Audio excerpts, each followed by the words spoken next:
तो भाई लोग कैसे हो। आज मैं आप लोग के सामने लेके आया हूँ बेरहम हत्यारा। मर्डर मिस्ट्री स्टोरी है। मज़ा आ जाएगा आपको सुनने में। चलिए कहानी स्टार्ट करते हैं। सेठ दीनानाथ की पृष्ठभूमि में धन दौलत में अपना जवाब नहीं रखते थे। उनकी जग जगमगाती कोठी आज अलग ही नज़र आ रही थी और इसका कारण था सेठ दीनानाथ की 30वीं वर्षगांठ। और आज उसी वर्षगांठ के उत्सव में दीनानाथ अपनी सेक्रेटरी लता के साथ अपनी सगाई का ऐलान करने वाले थे। सभी मेहमान वहां आ गए थे। मेहमानों का स्वागत करने के बाद सेठ दीनानाथ लता से कुछ बात करने लगे। लता डार्लिंग, आज मैं सारे मेहमानों के सामने ऐलान करूंगा। अब तब तो सभी के सभी आश्चर्य में पड़ जाएंगे। अचानक ये शादी का प्रोग्राम कैसे? लता, मैं शादी से पहले तुम्हें एक बात बताऊं। हमारे दादाजी के मरने के बाद पिताजी को अपार दौलत मिली, लेकिन माँ की मौत के बाद पिताजी ने दूसरी शादी की। कुछ दिनों बाद पिताजी भी चल बसे। मुझ पर मुसीबतों को पहाड़ ही टूट पड़ा। इतना कहकर दीनानाथ शांत हुआ। तभी लता ने कहना शुरू किया, इतनी सारी बातें तुमने मुझे पहले क्यों नहीं बताई? जब ऐसी बात है तो हमारी सगाई की बात तो कोई भी नहीं जानता होगा। और उनकी अपार दौलत तुम्हारे पापा को मिल गई होगी तब तो। हाँ लता, मगर अब मैं यह देख रहा हूँ कि मेरे सौतेले भाई बहन मुझसे खुश नज़र नहीं आ रहे हैं। आज का माहौल ही ऐसा है दीना डार्लिंग। आदमी दौलत को खुदा मानकर चल रहा है और इसी होड़ में वह आदमी रह ही नहीं गया है बल्कि शैतान बन चुका है। जिधर देखो उधर दौलत के लिए खून हो रहे हैं। तुम ठीक कह रही हो। तुम ठीक कह रही हो। मैंने इसीलिए तुमसे विवाह का इरादा किया है। मैं तुम पर विश्वास करता हूँ। खैर, मैं तुम्हें एक अच्छी पत्नी का विश्वास दिलाती हूँ। कम से कम दौलत के लिए हमारी ज़िंदगी में जहर नहीं घुल सकेगा। चलो, हम लेट हो रहे हैं। अरे हाँ, मैं तो बातों में भूल ही गया था। और फिर दोनों रेस्तरां से उठकर बाहर की ओर चल दिए। बाहर बाजार में शॉपिंग करने के बाद दीना डार्लिंग, इस बार भी तुमने 2 केक लिए हैं। इसका कारण, एक अपने लिए, दूसरा मेहमानों के लिए, और यह बात हमारे मेहमान भी जानते हैं। और दोनों कार से अपने घर की ओर रवाना हो गए। आज मुझे ऐसा लग रहा है जैसे तुम मेरी जिंदगी हो।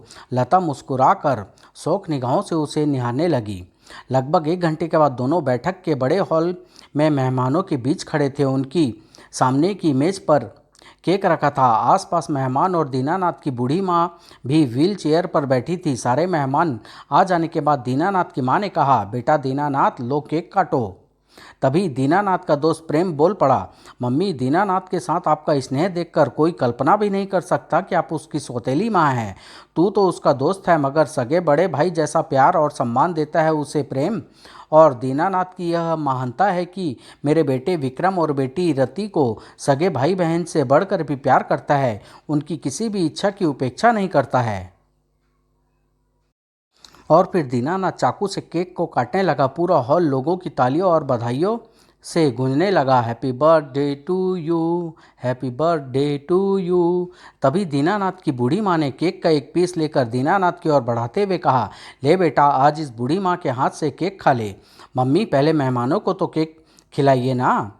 मेहमानों के लिए अभी दूसरा केक भी है। पहले तू तो श्री गणेश कर बेटा। अच्छा माँ जी। और न चाहते हुए भी सेठ दीनानाथ को केक खाना पड़ा। लाओ मम्मी, आज आपके हाथ से ही सही। और फिर दीनानाथ ने केक मुंह में रख लिया। दीनानाथ ने अभी केक का तीसरा हिस्सा ही खाया था कि उसके शरीर में कंपन सा शुरू हो गया। आंखें फटने सी लगी।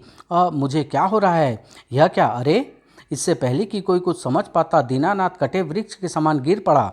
दीना, दीना, अरे कोई डॉक्टर को फ़ोन करो। एक आदमी फ़ोन की ओर भागा और डॉक्टर धवन को फ़ोन करने लगा। हेलो, मैं डॉक्टर धवन बोल रहा हूँ, कहिए। फ़ोन करने वाले आदमी ने विस्तार से सब कुछ बता दिया। सब कुछ बताने के बाद, आप आ रहे हैं ना? हाँ हाँ, मैं आ रहा हूँ, लेकिन डॉक्टर के आने से पूर्व वही दीनानाथ की मृत्यु हो गई थी। Sorry, he is dead. नहीं। कुछ देर बाद पुलिस को बुलाया गया। पुलिस कार्यवाही शुरू हुई। सारी कार्यवाही के बाद लाश को पोस्टमार्टम के लिए सील कर दिया गया और पुलिस कर्मी लाश को पुलिस वैन में रख कर ले गए।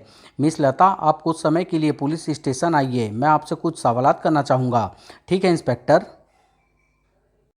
पुलिस स्टेशन पर इंस्पेक्टर इमरान लता की प्रतीक्षा कर रहा था। औपचारिकता के बाद, दीनानाथ जी की मौत बड़े ही रहस्यमय ढंग से हुई है। क्या इस बारे में आप कुछ कहना चाहेंगी?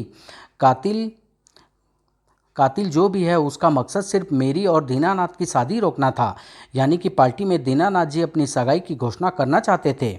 जी, लेकिन कातिल शायद यह नहीं जानता था कि हमारी शादी हो चुकी थी और वो इसी पार्टी में शादी होने की घोषणा करना चाहते थे। आप लोगों ने इस शादी को छुपाया क्यों? इसका कोई खास कारण? कारण सिर्फ इतना था कि दीनानाथ अपने रिश्तेदारों और दोस्तों को सरप्राइज़ देना चाहते थे। लता की बात सुनकर इंस्पेक्टर चंद क्षण सोचता रहा, फिर अपनी कुर्सी पर पहलू बदलने के बाद पूछा, एक अंतिम सवाल और, क्या दीनानाथ जी का कोई दुश्मन था? यानी आप किसी पर संदेह कर रही हैं क्या? जैसा वातावरण रहा है उससे तो मैं खुद परेशान हूँ कि दीनानाथ की हत्या कौन कर सकता है। इंस्पेक्टर ने हाथ बढ़ाकर रिसीवर उठा लिया और yes inspector Imran here. Yes yes, क्या कहा? केक में जहर मिला हुआ था? अच्छा, आप लाश को यहाँ भिजवा दे। ठीक है। अरे, केक में जहर था? आश्चर्य है, केक तो हम दोनों खरीद कर लाए थे। अब इंस्पेक्टर मुझ पर शक करेगा। लक्ष्य के चेहरे लता के चेहरे का भाव इंस्पेक्टर से छिपे नहीं रह सके। वह लगभग कड़े लहजे में बोला था, क्या वो आपके चेहरे पर हवाइयाँ क्यों उड़ रही है? एक बात बताएं, क्या आपको मालूम है कि केक कौन खरीद कर लाया था? जहर की बात सुनकर मैं हैरान हूँ, क्योंकि केक तो मैं और दीनानाथ दोनों ही खरीद कर लाए थे। खैर, आप जा सकती हैं, मैं लाश लेकर आपके घर आ रहा हूँ, आप कहीं जाए नहीं। लता के जाने के बाद इंस्पेक्टर इमरान सोच में पड़ गया, कहीं कातिल लता तो नहीं है? अगर यह कातिल न होती तो जहर की बात सुनकर घबरा क्यों गई? मुझे लता को चेक करना चाहिए।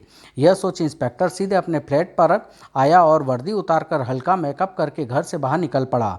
मुझे उस दुकान पर चलना चाहिए जहाँ से केक खरीदा गया है। लेकिन दुकान पर आकर इंस्पेक्टर इमरान को कोई भी सूत्र हाथ नहीं लग सका।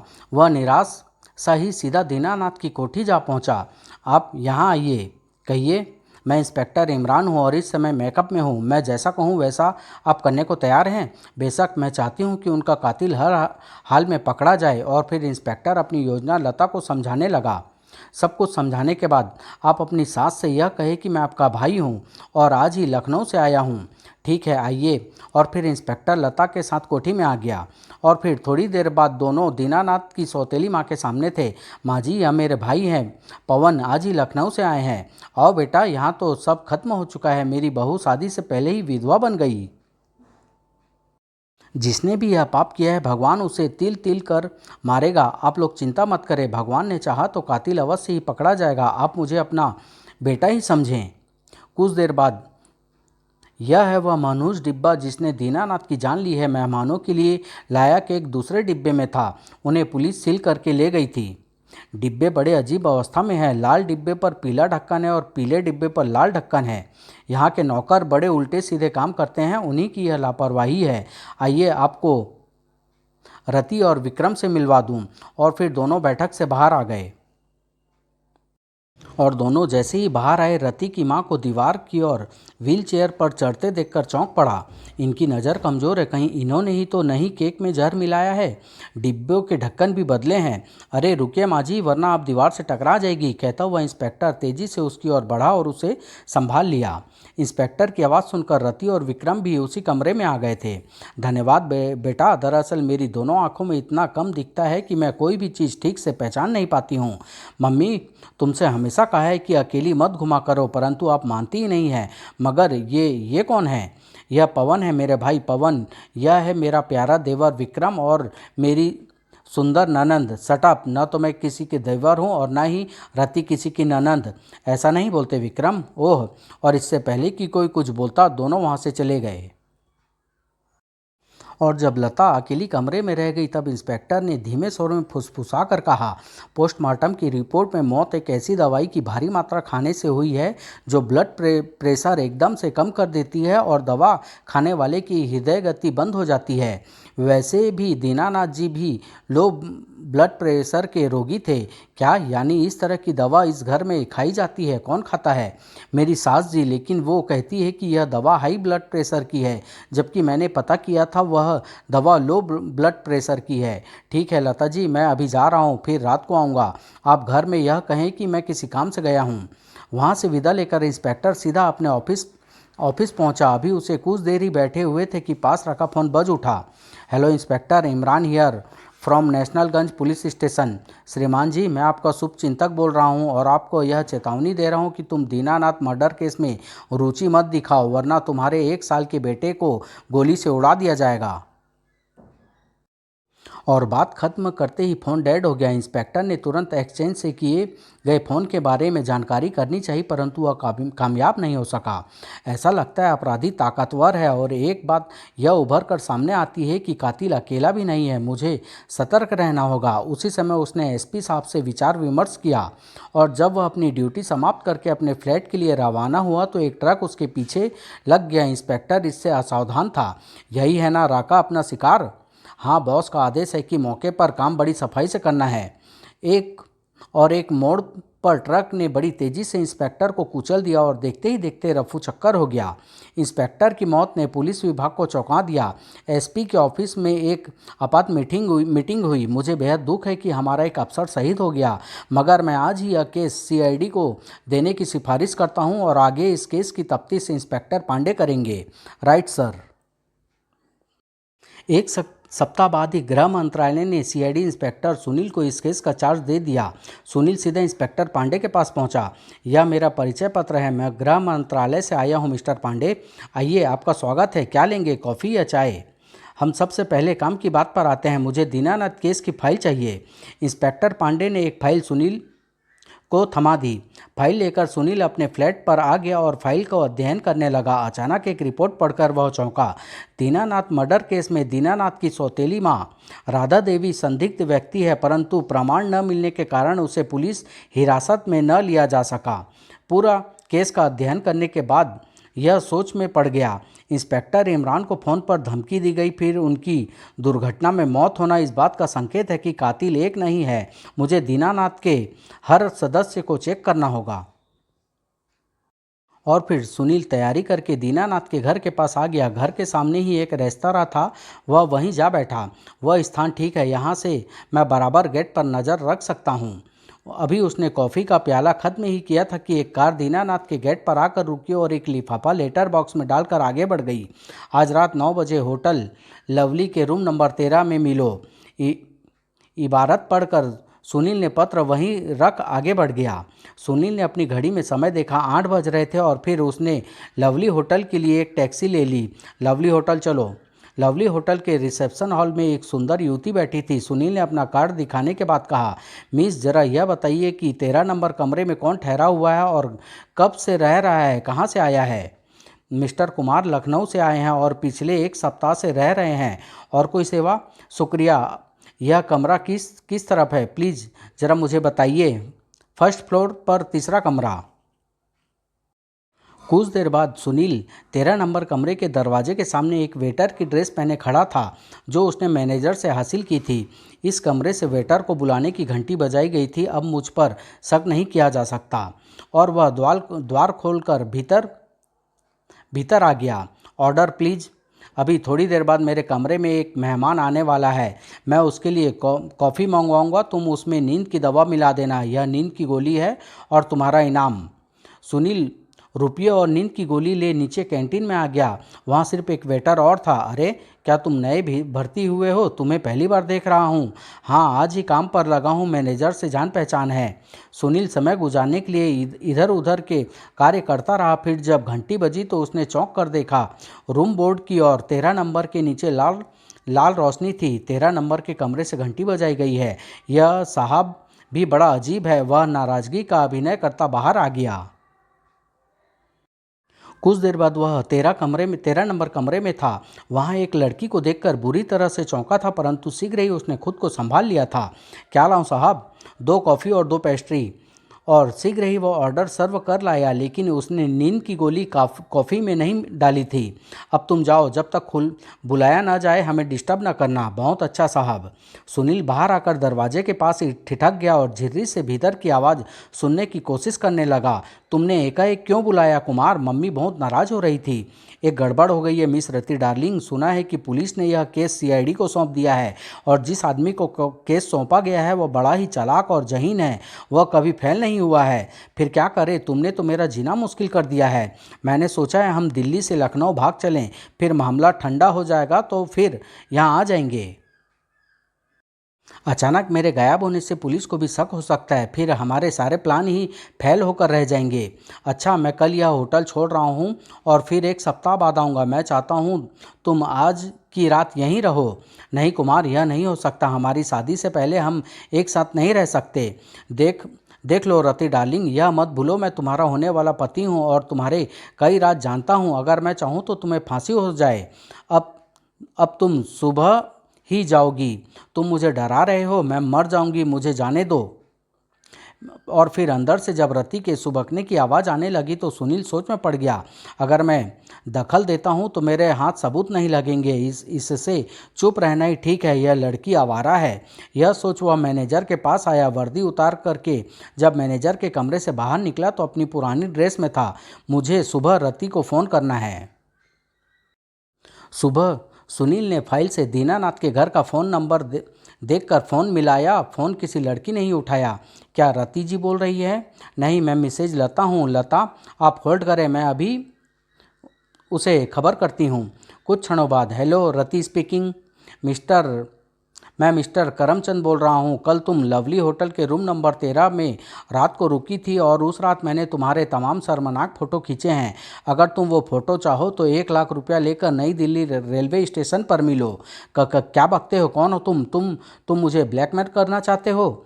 नहीं मिस, मैं तुम्हें चेतावनी दे रहा हूँ। अगर तुमने मेरी बात ना मानी तो मैं कुमार से कह दूंगा कि तुम पुलिस को यह बता चुकी हो कि दीनानाथ के कत्ल में कुमार का हाथ है। नहीं नहीं, ऐसा गजब मत करना। मैं 1 लाख रुपया ला रही हूँ। तुम कहाँ और किस हुलिये में होगे? नई दिल्ली स्टेशन के पूछताछ कार्यालय के बगल में किताबों की दुकान है, मैं वहीं रहूँगा। काली जैकेट, काली पैंट पहने, गले में लाल रंग का स्कार्फ होगा। और फिर आधे घंटे के बाद सुनील नियत स्थान पर खड़ा सिगरेट पी रहा था। कृपया ध्यान दीजिए, लखनऊ से चलकर नई दिल्ली को आने वाली 119 up super fast Gomti express platform number 5 पर आ रही है। गोमती एक्सप्रेस अभी तक नहीं आई। अभी उसने यह सोचा ही था कि सामने से रति को आते देखकर मुस्कुरा उठा। रति ने एक ब्रीफकेस भी पकड़ रखा था। मिस्टर करमचंद? यस मिस रति, रुपया ले आई हैं? जी, बाहर आइए, कहीं सुरक्षित जगह चलें। हाँ हाँ, मैं खुद यही कहने वाला था मिस। वैसे आप भले घर की लड़की हैं, आप शायद नहीं जानती आप किस आदमी के चुंगल में फंस गई हैं। क्या मतलब? मैं आपको मतलब की ही बात बताने जा रहा हूँ। कुमार अब तक 7 बीवियों का पति बन चुका है और हर एक माह बाद वह नई बीवी से शादी करता है। आप उसकी 8वीं बीवी बनेंगी शायद। सटअप, यह क्या बकवास है? मुझे अपने फ़ोटो चाहिए, फालतू बकवास नहीं। फ़ोटो तो मिलेंगे ही, मैं तुम्हारा रुपया भी नहीं लूँगा। बस तुम यह बता दो कि दीनानाथ का कत्ल कुमार ने करवाया है कि नहीं। सुनकर रति का चेहरा बदहवास हो गया और तेज तेज कदमों से एक और चलने लगी। सुनील भी सतर्क और चौकसी से उसके साथ चलता रहा। अब वह सड़क पर आ गए थे, तभी पास से एक कार गुजरी और कार से उस पर फायर कर दिए गए। लेकिन सुनील सावधान था। वह फुर्ती से एक कार की ओर में कूद गया था और जवाबी फायर कर चुका था। निशाना अचूक, कार के दोनों टायर फट गए और कार रुक गई। उसके रुकते ही 2 आदमी सुनील की ओर झपटे और पास आकर उन्होंने गोली चला दी। लेकिन सुनील अनुभवी जासूस था। उसने हवा में उछले ही उछले 2 फायर झोंक दिए थे। फिर नीचे आते ही वह फिर उछला और दोनों के ऊपर जा गिरा। इस अप्रत्याशित हमले के लिए वह कतई तैयार नहीं थे। उसने एक को करारा हाथ दिखा दिया। तभी एक गश्ती पुलिस दल ने उन दोनों को आधा बोचा, आप इन्हें पकड़ें, मैं इनके साथियों को पीछे जाता हूँ। उसके पहुँचने से पहले ही वो रोड पर खड़ी कार लेकर भाग खड़े हुए। रति भी उसके साथ थी। पकड़ो पकड़ो मेरी कार। मोटरसाइकिल मालिक पकड़ो पकड़ो चिल्लाता ही रह गया था, लेकिन वह तो लाल रंग की कार का पीछा कर रहा था। आबादी से बाहर आते ही कार से गोलियां बरसने लगी। लेकिन होंडा की गति बढ़ती गई और वह कार के बिल्कुल करीब पहुंच गई। इससे पहले कि उस पर गोली चलाई जाती वह कार की छत पर जा कूदा। होंडा एक और ढाल पर लुढ़कती चली गई। कुमार, वह छत पर आ गया है। बच्चू, इस बार पाला सुनील से पड़ा है, तुझे कुत्ते की मौत नसीब होगी। ओह बाल बाल बचा। इसी चक्कर में कार का बैलेंस बिगड़ा और कार गहरी खाई में जा गिरी। लेकिन सुनील खाई के किनारे लगे पेड़ की शाखा पकड़कर झूल गया। लगभग 1 घंटे के बाद जब वहां पुलिस पहुंची तो सुनील पेड़ की शाखा से लटक रहा था। उसे रस्से की मदद से बाहर निकाला गया और सब कार के पास वह नीचे पहुंचा तो वहां कुमार और रति की लाशें देख सन्नाटे में खड़ा रह गया। अब केस और पेचीदा होकर रह गया है। एक कड़ी मिली थी वह भी टूट गई। आवश्यक कार्यवाही के बाद वह अपने फ्लैट पर आ गया और नए सिरे से इस केस के बारे में सोचने लगा। रति और कुमार बेशक दीनानाथ के कातिल हो सकते हैं, हो सकता है उन्होंने ही कत्ल करवाया हो, परंतु केक में जो दवा मिलाई गई वह किसने मिलाई? क्या रति ने? अगर मिलाई तो कारण क्या हो सकता है? उधर पुलिस स्टेशन पर तुमने सीआईडी इंस्पेक्टर पर हमला किसके कहने पर किया था?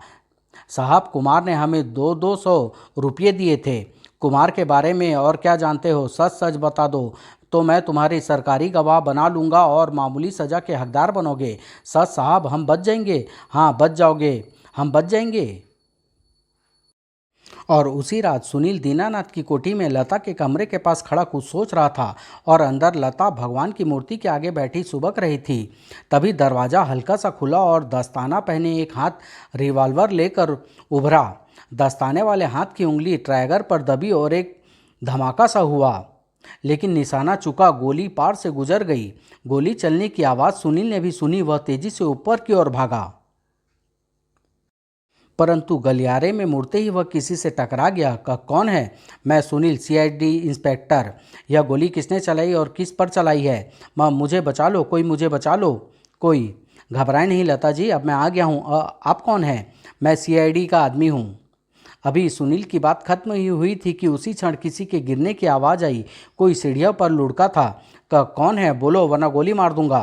कहने के साथ ही वह बिजली की तेजी से पलटा। ठहरो, ठहर जाओ। लेकिन वह अज्ञात व्यक्ति रुका नहीं, बल्कि और तेजी से भागा। वह हाथ से निकल जाएगा। अब तो दूसरा ही रास्ता अपनाना पड़ेगा, वरना यह हाथ से निकल जाएगा। सोचने के साथ ही उसके पीछे जाकर उछला और दोनों हाथ एक साथ बांधकर शीशे के दरवाजे पर प्रहार कर दिया। उधर सुनील को देखकर उस व्यक्ति ने पर्दे की रॉड खींच ली थी और उस पर वार कर दिया था, लेकिन वह असावधान नहीं था। इससे पहले कि हमलावर संभल पाता, उसने एक घुसा प्रतिद्वंदी पर जड़ दिया। अपराधी मुझसे बचकर भाग जाए तो मैं लानत मानता हूँ। और फिर सुनील कहर के समान उस पर टूट पड़ा। आह, मर गया। बोल, यह रिवॉल्वर कहाँ? वह रिवॉल्वर कहाँ है जिससे तूने लता पर गोली चलाई थी? मेरे पास कोई रिवॉल्वर नहीं है, मैंने कोई गोली नहीं चलाई। मैं तो दीनानाथ के कमरे में अपने ये रुपये लेने गया था। इसमें 1 लाख रुपया है। गहरा दोस्त होने के कारण मैंने बिना लिखा पढ़ी के दे दिए थे।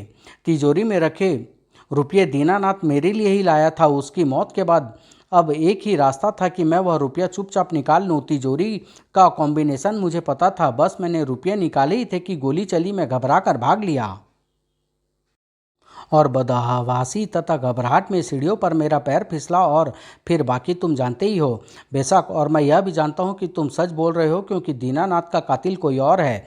और फिर वह हमलावर एक और चला गया तो वह लता के कमरे में आया, जो बदहवास सी बैठी हुई थी। सुनील के देखते ही, कौन था? किसके पीछे भागे थे आप? कुछ नहीं, नौकर सीढ़ियों पर फिसल गया था। लेकिन बड़े आश्चर्य की बात है मिसेज लता, इतने करीब से आप पर गोली नहीं लगी।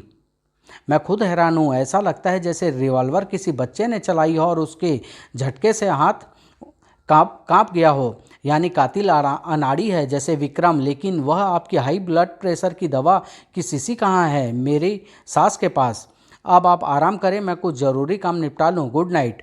और अब उसके कदमों का रुख राधा देवी के कमरे की ओर था। राधा देवी उसी की ओर आ रही थी। ओह राधा देवी, मैं आपको ही ढूंढ रहा था। अच्छा हुआ आप इधर आ गई। किस लिए जी? सिर्फ आपको यह बताने के लिए कि राधा देवी, अब सारा खेल खत्म हो चुका है। आपके कमरे से मुझको लो ब्लड प्रेशर दवा की शीशी मिल चुकी है, जिसको खाने से दीनानाथ की मौत हुई थी। तुम बड़े खतरनाक हो। सिर्फ आप जैसे दरिंदों के लिए मैं सीआईडी इंस्पेक्टर सुनील हूँ। तो तुम सब जान गए हो। दीनानाथ को मैंने ही जहर दिया, लेकिन यह सब उस चुड़ैल लता की वजह से हुआ। उसकी शादी दीनानाथ से हो जाने पर सारी जायदाद की हकदार वह बन जाती और मेरे बच्चे भूखे मरते। उसको रोकने का एक ही रास्ता था और उसका एक ही रास्ता था, वह रास्ता था दीनानाथ की मौत। लेकिन लता की मौत क्यों नहीं की गई? इस अवस्था में दीनानाथ किसी से शादी कर लेता, मैं किस किस का कत्ल करती फिरती। दीनानाथ लो ब्लड प्रेशर का पेशेंट था। अगर वह मेरी दवाई अधिक मात्रा में खा लेता तो उसकी हृदय गति रुक जाती, यह मुझे पता था। मैंने केक में वह दवा बदल दी और बाद में मैंने केक का वह टुकड़ा उसे खिला भी दिया। परंतु जब सुबह मुझे पता चला कि दीनानाथ की शादी लता से हो चुकी है तो मैंने कुमार नामक एक आदमी से रति के माध्यम से लता और इंस्पेक्टर को खत्म करवाना चाहा, परंतु लता बच गई। मैंने उस पर गोली चलाई पर नज़र कमज़ोर होने के कारण वह बच गई और अब मेरी हत्या का प्रयास बेकार हो गया। अब मैं मरने जा रही हूँ, मुझे कानून भी सजा नहीं दे पाएगा। रुको, पागलपन मत करो। लेकिन देर हो चुकी थी। उसकी व्हीलचेयर सीढ़ियों से लुढ़कती नीचे आ पड़ी और एक अपाहिज कातिल का अंत खुद ब खुद हो गया। तुमने तो जैसे जादू से पता लगा लिया कि कातिल कौन है, मगर कैसे? केक के डिब्बे से फाइल में डिब्बे बदलने की रिपोर्ट से मैं समझ गया कि कातिल वह है जो केक के डिब्बे के ढक्कन गलत लगा गया था। उसकी नज़र कमज़ोर है और मेरा रहा सहा शक उस गोली ने दूर कर दिया जो राधा देवी ने लता पर चलाई थी। यहाँ तक मैं समझ गया था कि कातिल बूढ़ा है और उसको ठीक से नहीं दिखता। वाह सुनील, मुझे खुशी है आपने मेरे सुहाग के कातिल को पकड़ा, परंतु लता जी, इंसान को उसके गुनाह की सज़ा यही मिलती है। और फिर सभी राधा देवी की ओर मुखाबित हो गए। सुनील पुलिस से संपर्क करने के लिए चला। समाप्त।